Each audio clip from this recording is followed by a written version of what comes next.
বন্ধুরা, আজকে একটা নতুন ভিডিও নিয়ে তোমাদের সামনে চলে এসেছি।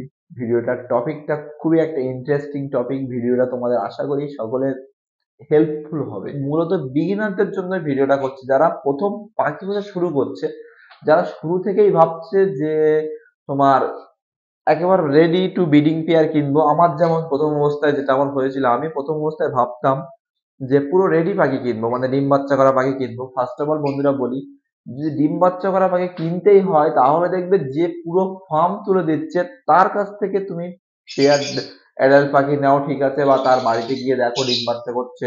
অনেকে ইভেন এমনও হয় তার বাড়িতে চারটে পাঁচটা করে ডিম বাচ্চা করতে, তোমার কাছে এসে সেই পাখিটা তোমার পরিবেশে বা তোমার সাথে অ্যাডজাস্টমেন্ট না হওয়ার কারণে তোমার বাড়িতে সে ডিম বাচ্চাই করছে না। সেক্ষেত্রে এই ধাড়ি পাখিতে মানে রেডি পাখিতে ব্রিডিং পেয়ারে এই প্রবলেমটা হয়।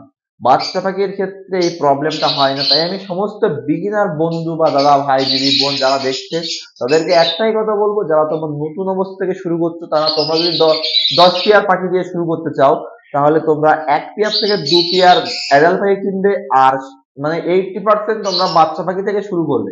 আর 20% ক্ষেত্রে তোমরা অ্যাডাল্ট পাখি নিয়ে 2 পেয়ার পাখি থেকে, কারণ নতুন অবস্থায় দুই একটা বাচ্চা কাচ্চা দিলে খুব ভালো লাগে।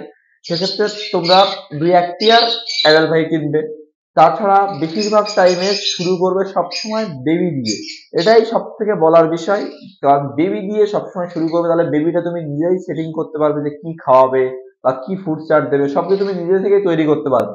বেবি থেকে তৈরি করলে একটাই সুবিধা কি, তুমি নিজের মতো করে পাখিটাকে তৈরি করতে পারলে যে কি খাওয়াবে না খাওয়াবে। এটাই সবথেকে, এটাই আমার বলার বিষয় ছিল যে যারা বিগিনার, এই লাইনে যারা ফার্স্ট আসছো, এখনো পাখির দেখো, পাখির কোনো জিনিস কখনো শেষ হয় না। এখনো পাখির লাইনে অনেক, এখনো হাটে গেলে বলা যায় যে পার ডে কোন মানে এমন কোনো হাট নেই যে মানে শয়ে শয়ে লোক নতুন নতুন নতুন নতুন পাখি কিনছে না। যারা পাখি কিনছে তাদের সবাইকে একটাই কথা বলবো, যারা মিউটেশনের লাইনে আসছে তাও লাভবাটের, তারা তাদেরকে একটাই কথা বলবো, তোমরা সবসময় বাচ্চা থেকে শুরু করো। আর বাচ্চা থেকে শুরু করলে একটা বেনিফিট পাবে, পাখিটা তোমরা নিজে থেকে তৈরি করতে পারবে। ফুড চার্ট থেকে শুরু করে মানে যখন যেটা খাওয়াবার প্র্যাকটিস করবে সেটা প্র্যাকটিস হয়ে থাকবে। সেক্ষেত্রে আর তোমার পরিবেশটাও সেট হয়ে যাবে।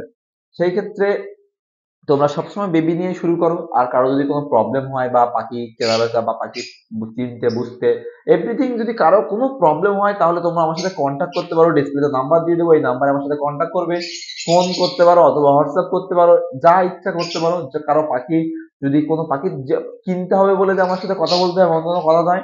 পাখির যে কোনো প্রবলেমের জন্য আমার সাথে কন্ট্যাক্ট করতে পারো। নাম্বার ডিসপ্লেতে দেওয়া আছে বা ডেসক্রিপশন বক্স চেক করে দেবে, ওখানে নাম্বার পেয়ে যাবে। ওখানে বন্ধুদের একটাই কথা বারবার বলছি, কারণ তোমরা সবসময় বেবি নিয়ে শুরু করো, তাহলে কোনোরূপ এই যে বাচ্চা মরছে, পাখি খাওয়াচ্ছে না, এইসব যেসব প্রবলেম গুলো হয়, এইসব প্রবলেম গুলো আর হবে না। সে তোমরা হবে না বলবো না, কিন্তু কম হবে। যে প্রবলেম হবে না এমন কোনো কেউ বলতে হবে যে এই পাখিটা এই প্রবলেম হবে না, কিন্তু সেক্ষেত্রে মর্টালিটি ভাগটা একটু কমবে। যে বাচ্চা খাওয়ানোর ভাগটা বা তুমি তোমার পরিবেশে পাখিটা ভালো থাকবে। কিন্তু বাচ্চা থেকে শুরু করা সব থেকে বেটার বলে আমি মনে করি। আজকে ভিডিওটা এইটুকুই। ভালো লাগলে বিভিন্ন বিগিনার বন্ধুদের সাথে শেয়ার করো। এই ভিডিওটা তোমার যেটা কাজ করবে, ভিডিওটা লাইক করতে হবে না, কিন্তু বিভিন্ন বিগিনার বন্ধুদের সাথে ভিডিওটা শেয়ার করবে। Tata, bye bye, love you all.